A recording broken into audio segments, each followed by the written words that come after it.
Hi, today we will see a case study on gearbox failure in wind turbine.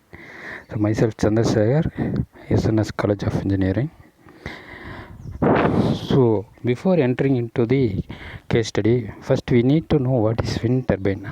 I think we are all very well know that wind turbine is nothing but it consists of a shaft with blades. So when the blades rotates, then automatically it will generate electricity. So the normal wind turbine consists of these components. First one is turbine blade, then hub, then gearbox. After that is generator. From the generator, the electricity produced is transferred to inverter. Then it is stored or sent to the grid. Okay, so the gearbox is found between generator and hub. So this gearbox, what is the purpose of gearbox here is normally we know that the turbine blades are rotating at slow speed. So but to generate the electricity we need more speed. So to step up the speed we use the gearbox. So here you can able to see that the gearbox structure of a wind turbine. See here the major shaft attached with gears, planetary gears, then that is attached to the sun gear, then that is the center point of the shaft is attached to the another shaft through these gears. So again their last stage is high speed stage bearing. You see in the drawing figure that the high speed stage bearing consists of a shaft. That shaft is attached to the generator.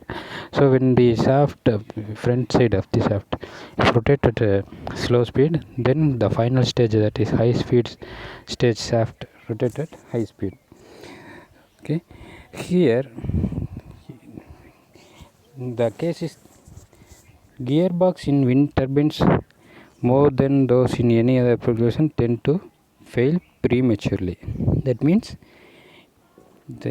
when the gearbox used in wind turbine is failure before the premature time. That means for all other applications, if the same gears are used, it gives 50,000 hours as life cycle. But if you use the same gearbox in wind turbine, then it gives only half of the life. That is 25,000 hours only it gives. So there is an failure which occurs compared to other applications of the gearbox. So we need to find what is the reason. So this is the case. Okay, so can you say the common reason for failures which we are already seen in our classes? So first one is the common reasons for failure are bending fatigue, that is cyclic bending stress acts on the tooth, so that whenever the continuous load acts on your body, then it automatically gets fatigue stress, so that the damage will occur, the tooth may get damaged. Then another reason is pitting. So if you use an lubricating oil between two gears, then the contact between the two mating gears having the lubricating film in between the two mating gears, so that the power is transmitted from one shaft to another shaft through this gear, means then automatically there induces a stress. That stress is nothing but pitting. Then scuffing. So this is nothing but adhesive wear. That means if we use the oil, then automatically the teeth, mating teeth, the surface of the mating teeth attached with the oil.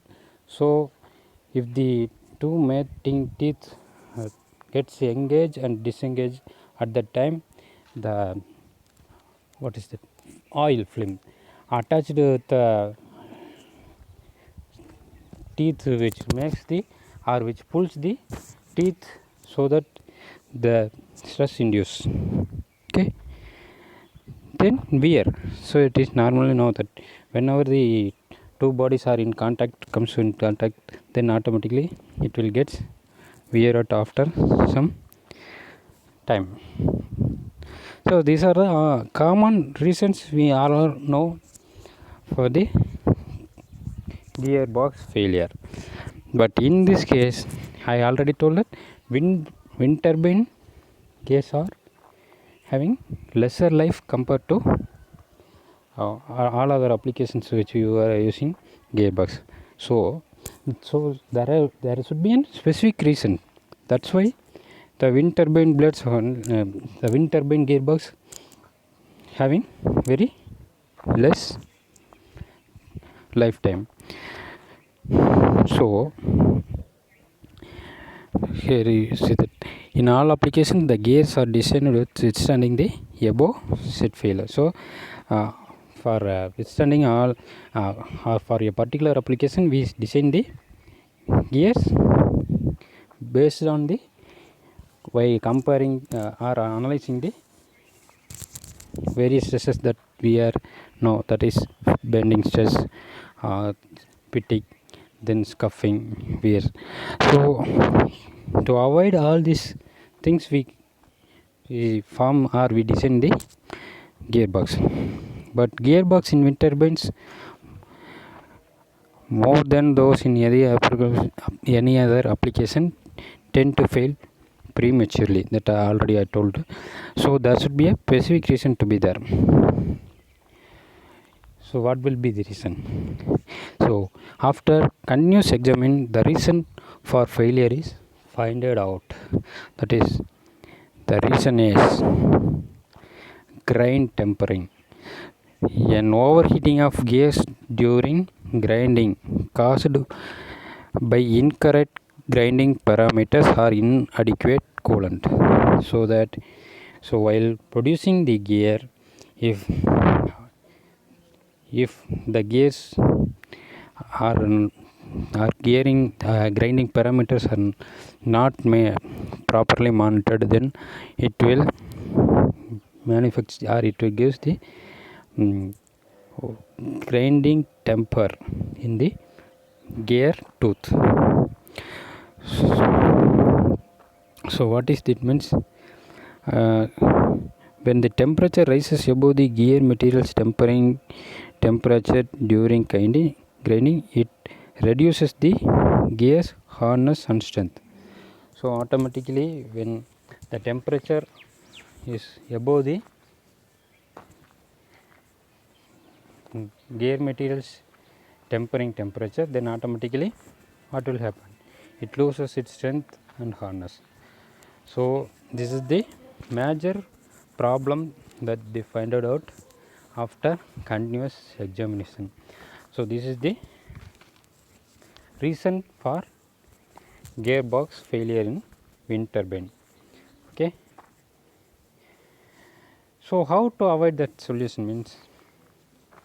So the solution for this problem is applying adequate lubricant on gear manufacturing. So during grinding of gear tooth or during manufacturing of gear tooth, when we apply a constant coolant or adequate coolant, then automatically the grinding surface temperature is maintained, so that we avoid this problem. Okay, grind. So this suggestion is given to the manufacturers of gears, so that we can able to avoid the failure of wind turbine gearbox or gears. So that most turbine OEMs, that means original equipment manufacturers, today require that supplier check gears for the presence of grain temperature, grain temper. So the original equipment manufacturers like Suzlon or some other companies, they ask their suppliers whether you are checked for the grain temper. So after checking only they will get the gears or get the gearbox to assemble in the wind turbine. So by means of that, the wind turbine gearbox failure got reduced. So how they check the grain temper? So that is through a process known as nitrile etching. That means a lab cleans the gears and applies nitric acid solution to highlight differences in microstructure. So by applying the nitric acid in a cleaned surface, then if there is an tempered areas in the surface, means then automatically it looks darkness in that, it looks dark in that area. So from that we can able to find this gear have or this surface have grain temper. Okay, so the tempered areas on gear appears darker than undamaged areas. So through this we can able to find the what's that untempered grinded gears that should be used for windmill or wind turbine gearbox. Okay, thank you.